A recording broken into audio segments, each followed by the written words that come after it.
Hey guys, welcome back to another great episode of Conversations That Lead to Greatness. So today we're back with part 2 of the most frequent asked questions about money and marriage. So without further ado guys, let's get into it. This is Conversations That Lead to Greatness.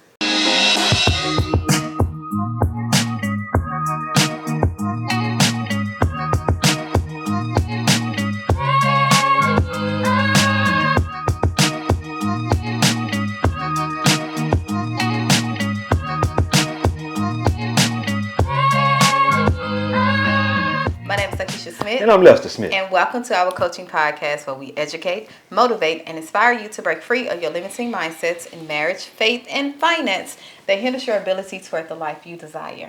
Now, part 2. We're going to jump straight into these questions. Why not? All right, so we're going to do the last 5 questions that was asked about marriage and finance and combining the two. All right. And guys, if you haven't checked out part 1, go check out part 1.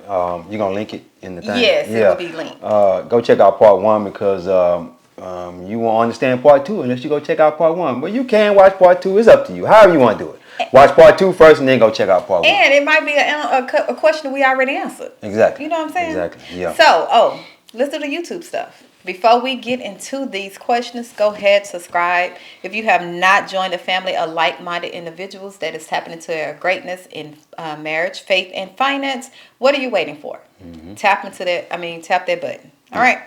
Now, question number 6 is talking about financial infidelity.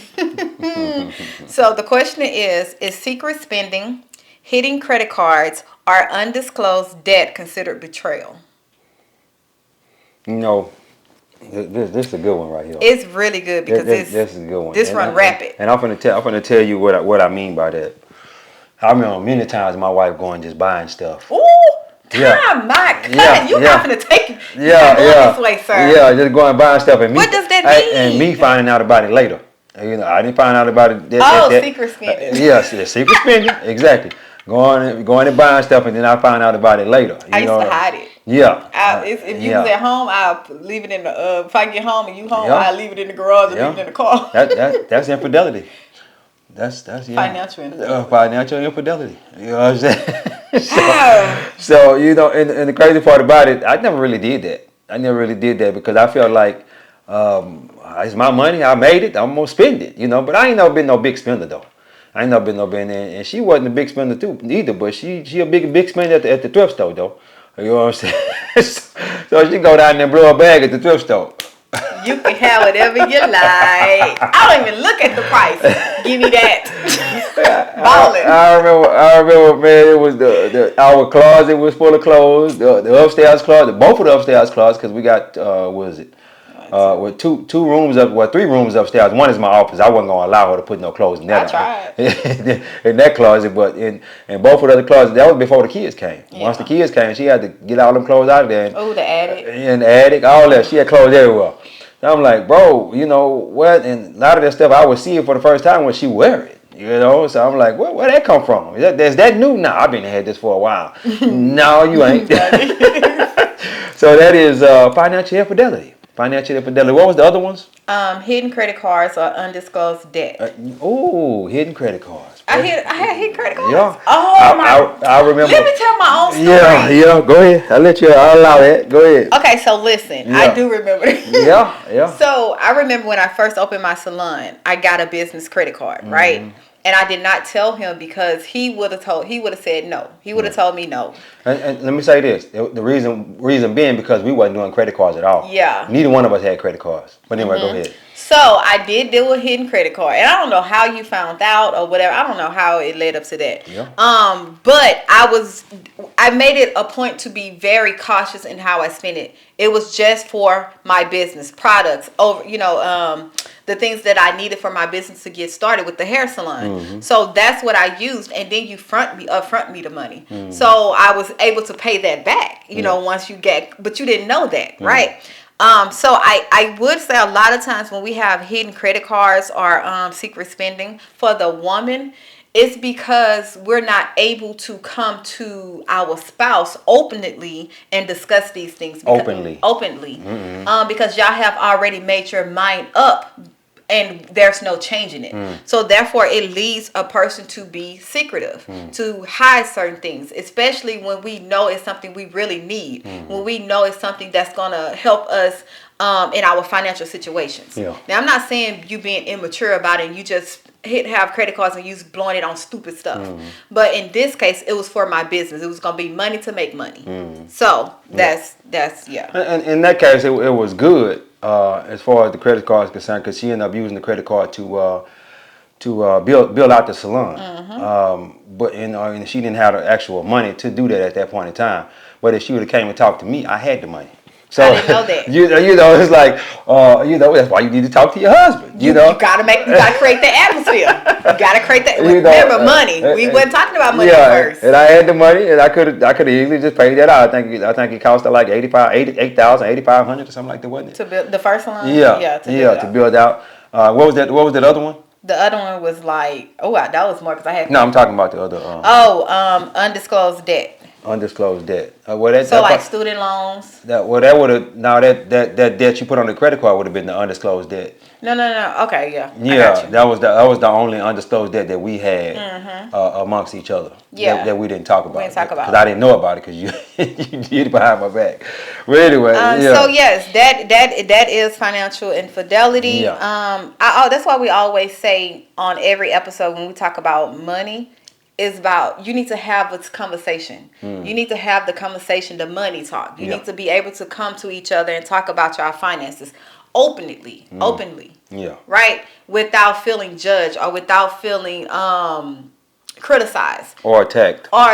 Exactly. Once you're able to come to that part of your relationship and you're able to talk about money like that, you're good. There's no hiding, there's no secret no more, because now I'm able to come and say, hey babe, I can discuss this with you. What do you think about it? And I can take your opinion and put it against mine and make a sound decision. Because at the end of the day, it's for both of y'all. It's going to affect both of y'all. And let me say this too. You have to have a wife that's willing to submit. To submit under authority. And let me tell you what I mean by that. I'm not saying that it's like you need to do what I say and this and that. No, I'm not saying that. If you're going to come and have a say this is what we need to spend this money, have a valid argument. Have a valid argument to why we need to spend this money. And if he say, "But we just don't have it," then be like, "Okay, but we just don't have it." You know what I mean? But don't come and just say, "I want this and I want this and I'm gonna get this," and no, don't do it like that. Don't do it like, because it's gonna cause a big argument. It's gonna cause a big rip in y'all marriage. You're gonna create distrust. Exactly. It's like a lot of times we think that the big things that we argue about ruins the marriage. No, it's the little small things like that go unnoticed. That you was like, well, since you telling me no, well, this is my money. I'm gonna do what I want to do with my money. Exactly. So I'm gonna do it, right? You get that pride and you get that arrogance, and you're like, you know what? I can do what I want to do. Well, guess what? You're in a marriage. You can't do what you want to do because every decision that you make or both of y'all make affects both of y'all, whether you know it or not. Exactly. It's gonna affect both of y'all. Maybe not now, but in the long run, in the long term, it's gonna affect both of y'all. Yeah. Okay. All right. Next question 7. How often should we talk about money? Is it weekly, monthly? Should we have money dates? Like, how often should we talk about money? We're talking about money every week. Listen, every week. How financially secure you want to be? Yeah. Regular conversations about money. I remember back when I was growing up, I said this in that last episode. Money was an argument in my house. Money, if anything was about some money, we was arguing about it, or either it's like we don't have it, and you can't get that. And I don't know how you gonna get that and all that kind of stuff. Money don't grow on trees. Money don't grow on trees. All that good stuff. So anything that was bought for me by my grandmother. So that was a touchy topic in our household. So and that's why I say, and the reason it was a touchy topic because nobody was able to come out and say, hey, this is what we're doing. This is what we got. My mom was on drugs, so she was always kind of trying to find her next hit. And she, it was no money there. It was no money there. So, but by us having money, we can talk about it amongst each other, and also let our kids hear us talking about it as well, because they're going to be open to talking about it with their spouses. We have 2 girls, an 8-year-old and a 4-year-old. So as they see their mom asking questions about money and talking about money, they're going to go do it with their husbands as well. Yeah. And I think talking about money, especially with your kids, it takes away the power. Because, and this is what I mean, a lot of times when you are raised up in poverty, without having money, and you see people with money, you automatically think they're powerful. You automatically think that they the best thing, and that, they have it going on. This is who I strive to be like, right? You automatically put that on them. And when a person that grew up with money or talking about money, that understand money, is nothing. Money is just nothing to them. It's just a tool that they can use to get, create the experience in their life, or to live a comfortable life. But it's not everything. It doesn't become their identity. Yeah. So I think when you talk to your kids, and even yourself, you start talking about money, you realize it's not as powerful as people make it to be. It's the power that you give it. Like the Bible say, the love of money is the root of all kinds of evil. That means everything that deals with evil, that's the root. It's not just money that is evil. It's the root of all kinds of evil, because it starts in your heart. Whatever you feel in your heart about money, and if it's for selfish gain, or if it's selfish, like all that stuff, you're going to do whatever to get it, right? So if that means selling your soul, if that means laying down your morals and just backbiting and backstabbing people to get that money, that is evil. Yeah. Right? So when you take away that power and you talk about money, you realize that people with money that has wealth, they're just regular people. Literally. Yeah. They just know how to use that money so it can work for them. Yeah. Money is a tool. Yeah, it's a tool. Money is a tool. So having those money talks, listen, if you it depends on your financial situation and where you're trying to go. Well, even if you in poverty, you still need to talk about money. You definitely need to fight. You need to get up out of there. Yeah. You gotta talk. My mentor say, bro, you 40 years old and broke. You already been scammed. Ooh. Yeah. He say you 40. Because people be asking, man, this might be a scam. This might be a scam. When they see people selling courses and seminars and all, man, this might be a scam. This might be a scam. Bro, you 40 years old and broke. You already been scammed. You're already, man. Yeah. So, How can you get any broker? Exactly. Because you spend this $200 on this course, you might learn something. Ooh. You might learn something. Even if you get your money back. Man, just that. I'm pretty sure you have learned enough knowledge in that course to be able to get your money back. And me, I done looked at so many different courses, so many different seminars, different stuff like that. To a lot of it be saying the same information, but I just need to get that one gem out of it. Just get that one gem that's gonna catapult me forward. Or connect. Yeah. Who can you connect with? Who can you network with? Exactly. Like who can you partner up with? Especially if you're in real estate. Listen. Yeah. All right. So you should be talking about, if not weekly, monthly. At least monthly. Yeah. Quarterly. I say talk about it every week. Yeah. Every week. Just make it a habit. Yeah, make it a habit to start talking about it. Yeah, go ahead. All right. Question number 8. How will family obligations affect us? So do we support parents, siblings, or children from previous relationships? Do we support? Yeah. That's a good question, because this actually can cause. Read that again. How will family obligations affect us? Do we support parents, siblings, or children from previous relationships? Yeah, you got to. Now, let me say this: you got to support your kids. Let's say me and my wife got married, and I had a couple of kids from a previous marriage. Yeah, you got to support them kids, because a man who don't take care of his kids is worse than a non-believer. But we ain't supporting the mama. We ain't supporting the daddy. We gonna support them kids though. Okay, well Is that what we're talking about? No. So we're saying parents. So like for instance, my mom, my parents. It would have been Mimi. It would have been my brothers. Yeah. Say for instance, I had children before I got with you, right? Yeah. And they're grown. Do we continue to support them? No. So that's no. Well, I've seen it. I've seen so many arguments about that. That's what I'm saying. It can cause. It can cause a big problem in the relationship. Because I remember this one guy. He was telling me, man, if she take care of them grown kids, they can just come there and just do what they want to do, and come in the house and just go up in the refrigerator and get in the car and just drive down the street. Just jump in the car, get the keys. Now I'm like, bro, I don't know. He's like, I say, but let me ask you this question. Has it always been like that? He said, yeah, it's always been like that. I said, well, you couldn't expect it to change then. You didn't let that. It was like that before y'all got married, and it never changed. And now it's like that after y'all got married. It's not gonna change unless And you say every time I say something to her, she just pop off and blow off. You know what's crazy? That always go back to when people think that once you say I do, everything changes. Exactly. Like it's gonna automatic change. No, whatever was going on before you said I do is gonna spill over to after you say I do. Right. Yeah. So whatever this person or whatever you was allowing, like that was allowed. He seen that. Yeah. Right. So he thought just because I said I do, now I'm the husband. Now I have a role. I'm the man of the house. And now I need to put down my authority. No, especially when you have a woman who's been independent and raising her kids by herself. Her kids become her world. Like literally, her kids become the air she breathes. So therefore, in her mind, she's like, my kids is going to be here when you gone. So my kids would never leave me. That's how women like that think. Men come and go. My kids gonna be here. They're gonna always need me. So when you have a woman with that mindset or that mind frame, it's hard to tell her your kids you can't support them. It's hard for you to have that conversation. Because she gonna resent you and love on her kids. So and that's what happened. They got a divorce. They got a divorce, and with the parents and the grandparents. I believe you're supposed to take care of your parents and your grandparents. Yes. Like if her mom and her dad is still living, there's gonna be a time when you're gonna have to take care of them. And I'm okay with that. I'm okay. My mom, my grandmother, all them gone, but her parents are still living. It's gonna be a time when we're gonna have to take care of them. And I'm okay. I'm okay with. I'm not. Hey, y'all come on over here. Do what you gotta do. Now,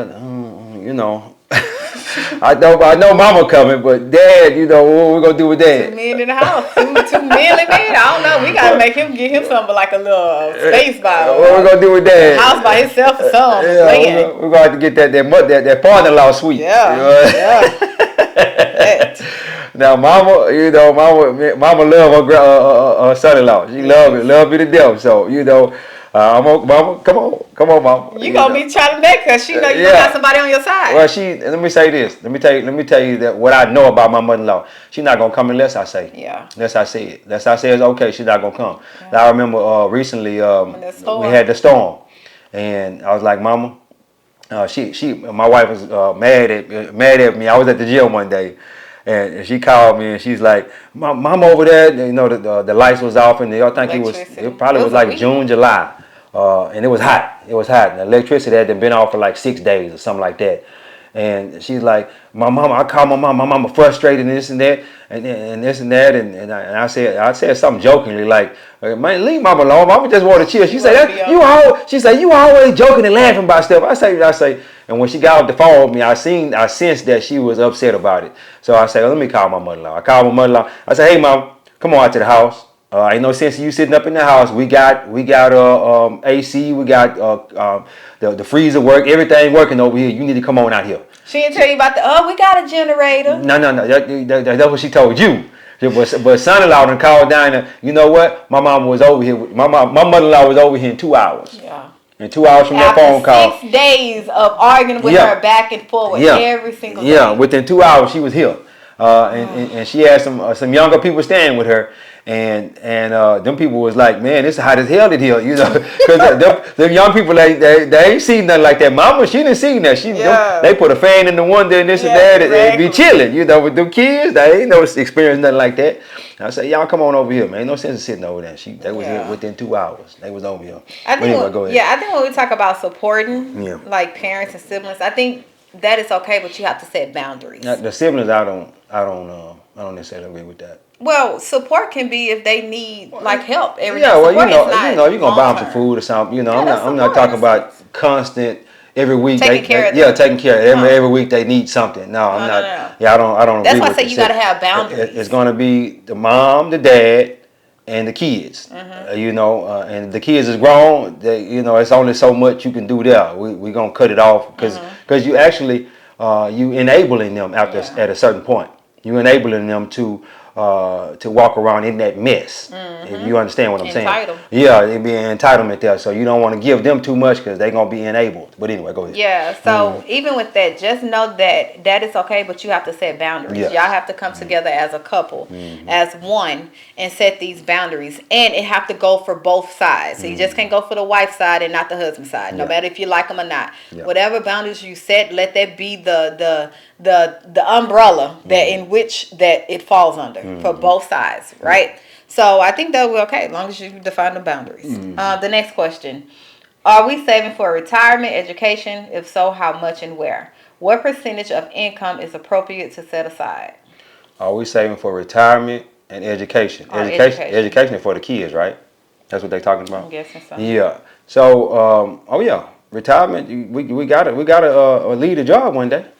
You know what I mean? So we got to set us up something for a rainy day, because it's gonna rain. One of us more than likely gonna have to go into a retirement home, eventually. So you want to have stuff set up for that, long-term care insurance. They say you're supposed to get that around 60, 65 years old. If you live to be 60, 65 years old, start grabbing you some long-term care insurance. But yeah, we got to leave here, and we need to. The Bible says a good man or a woman leaves an inheritance to their children's children. Because what if I pass, and she's still here? She gonna eventually pass, so she gonna have to leave an inheritance. I left everything to her. She gonna have to leave it to the kids or the grandkids. You know what I mean? So that's why I say a good man or woman leaves an inheritance to the children's children. Yeah. And as far as the education is concerned, what we did, we put the kids' education into a house. They each have a house apiece. So and as the tenant pays those houses down, then that's for their education later on, whenever they decide to go to college, if they go to college. Like I've said in previous episodes, I hope they don't go to college, but if they do, I want them to come into the family business of real estate and education, mentoring and stuff like that. But if they don't want to be in that business, they decide they want to go to college, it'll be there for them. But if they don't, then we can sell those houses that we save for them and get them a duplex. You understand what I'm saying? So trade that house, it's a single family house. Each of them want to have a single family house. So trade that house in and get them a duplex. They stay on one side and rent the other side out. So we basically start them off with a business. But anyway, go ahead. What percentage of income is appropriate to set aside? If you go by the what do we call this? With the 80-10-10. 80-10-10, I don't know. We call it universal. I guess that would be universal. The universal saving language, I guess, or something of that nature. But this is what we recommend: to live on 80%, save 10%, and tithe 10%. That's what we recommend. So 10% of everything. So if you make $100,000 a year, you should be saving $10,000. So each year that y'all making $100,000 is $10,000. So if you got 10 years of $100,000, then y'all got $100,000 saved up. So just think about that. And then each one of y'all put, you decide where you want to put it at. We was putting in a Roth IRA. We put in a Roth IRA. So you put it in there, or you can maybe put it in real estate. Put it wherever you, and the whole thing about that is you want to put it somewhere where you're not going to touch that. You want to put it somewhere where you're not going to touch that, wherever it's at.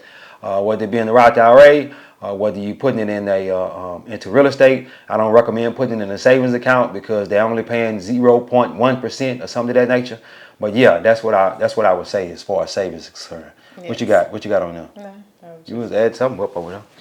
What you got? No, that's it. Yes. You gonna elaborate on it a little bit, or you good? No, I think that's good. That's pretty cut dry. Okay. Especially when we're talking about retirement and education, saving. Period. It's just that 10%. Yeah. 10% savings, 10% to your tithes, and then 80% you live on. If you can't live off 80%, well, let me take that back, because most people living off 100. They ain't tithe nothing, and they ain't they say they can't afford it. They ain't saving nothing. We can't afford it. They say they can't afford it, exactly. Especially in this economy. Yeah. They can't afford it. You can't afford it. Go get your roommate. And the thing about it, a lot of people that don't want to live in the house with nobody else, but that'll cut a lot of your expenses down. Get close as you can to the job and find your roommate. I got one better. What's that? Get married. That too. Why y'all? No, what I'm saying is, get you a roommate. Two married couples stay in the house together. Yeah. What? Two married couples stay in the house together. People are saying that, hey, we cannot afford it. Yes. You understand what I'm saying? So you married, y'all don't have no kids yet. Here go another married couple. They don't have no kids yet. Y'all get in the house together, rent a house together, and pay half everything. Yeah, I don't see that working. Because who's going to be the head? Whoever was there first. What man is going to be the head of this house? That's two different families. Dynamics, and see that's why we can't make it in the culture. It won't make it because first of all, but the other people are doing it. But listen, that ain't biblical. It say when a man get married, he cling to his woman, he leave his mother and father, he establish his own home, basically, right? But you can't afford it though. You can afford it when it's two incomes. Okay. Now, but they still saying they can't afford it. But if you can't afford it, that means guess what? It doesn't matter what you can't afford. It's all about your mind. Yeah. That means what can I do to bring in extra income? What can I sell? What can I learn? How can I get a raise? How can I raise my own standard of what I'm making? Okay. So it's not you can't afford it. Yeah. You're not willing to do the extra work to bring in that extra money. Okay. So it ain't that. I'm sorry, but but for all y'all that's talking about marriage is nothing but a piece of paper, and I'm just gonna live this. Like, listen, the way these rents just for apartments, listen, not even mortgage. Yeah. The way these rents is set up for apartments, you're gonna need some extra income. You're gonna need it. Yeah.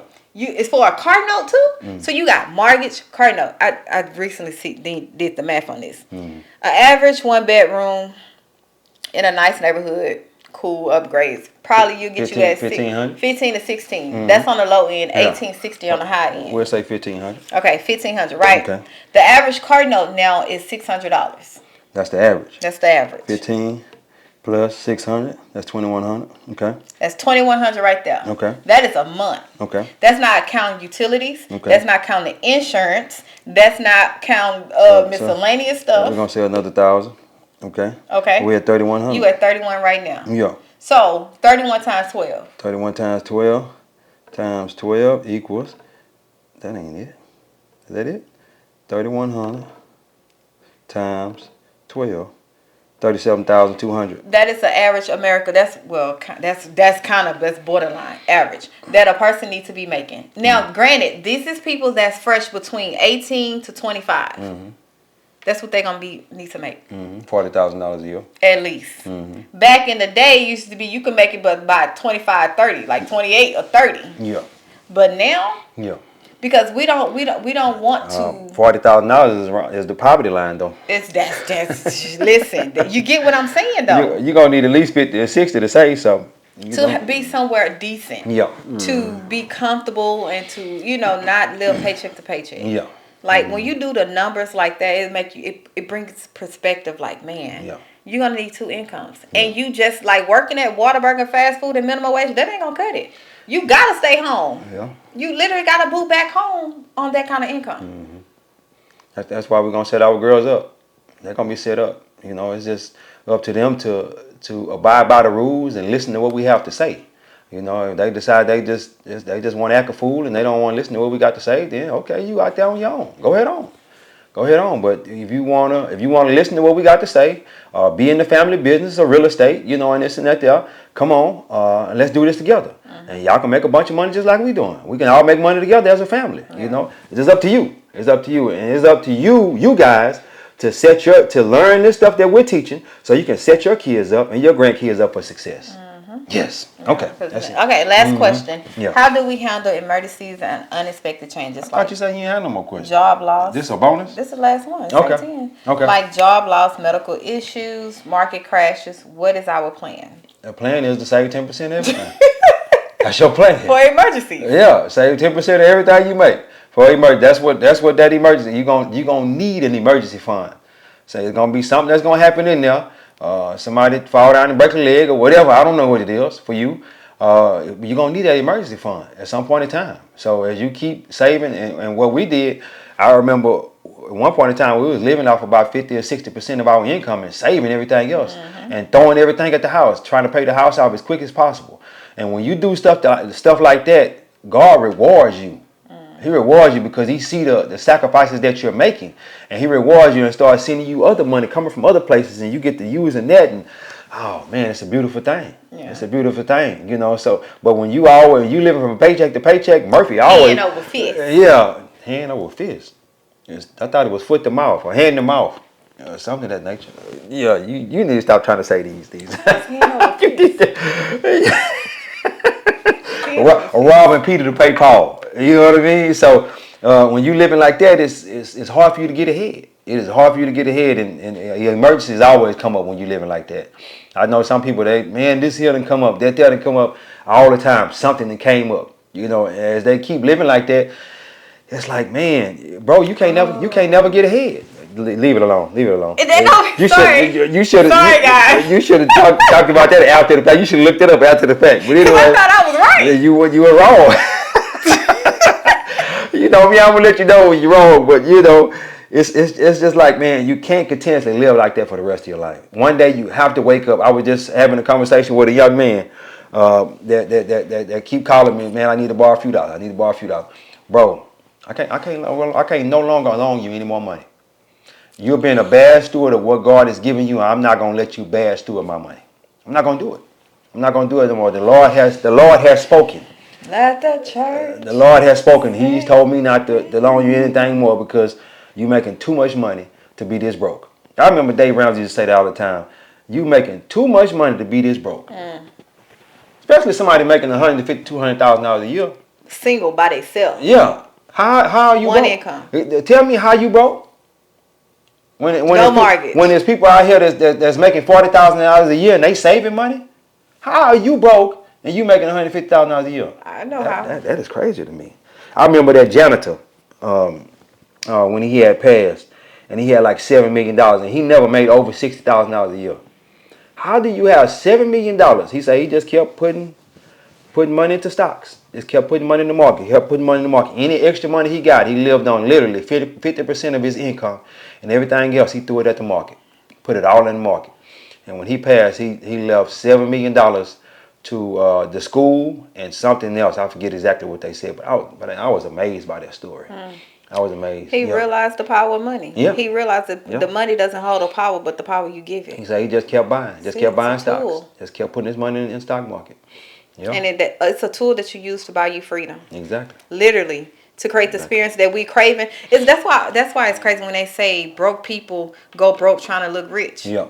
Because they're trying to create these rich experiences, right? Not understanding that the rich people that have these experiences, they are taking this money and using it as a tool to buy them that freedom. Exactly. Like they're not working hard for that money. Exactly. You know, they're being smart with it. Yeah. So when they say you go rich, broke people go broke try to look rich, it's because y'all don't understand that it's a different lingo. Yeah.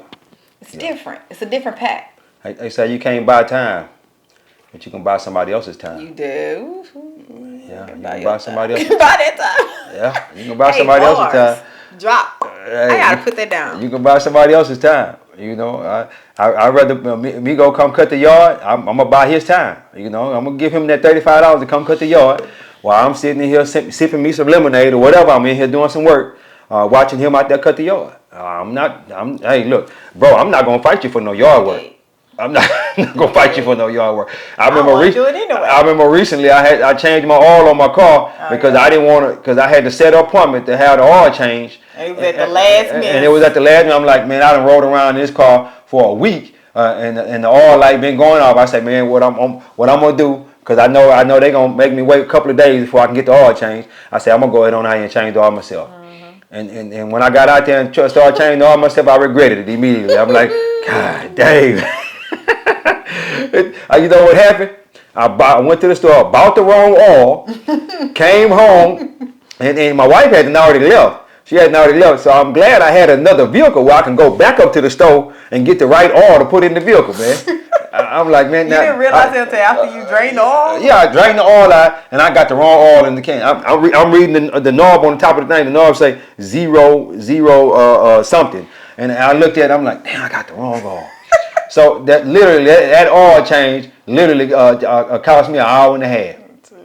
Cost me an hour and a half of my time when I could have just went on and took it. And it was hot in the garage. Yeah, it was hot out there. You know, I'm like, bro, I won't be doing this no more. I won't be doing this. I'm just gonna set the appointment next time. We go ahead of time. Yeah, ahead of time. Yeah, but anyway, guys, we went on a little too long. Go ahead. Yeah, You that's good? it, guys. Okay. That was the top questions that's being asked. You know. And that was the last 6. So go check out the first 5, and then come back and check these last 5 out. But anyway, guys, don't forget to like, share, and subscribe. Don't forget to like, share, and subscribe. God is good. Life is good. When we look good, we feel good. We live in a life of abundance. Peace. Bye, guys.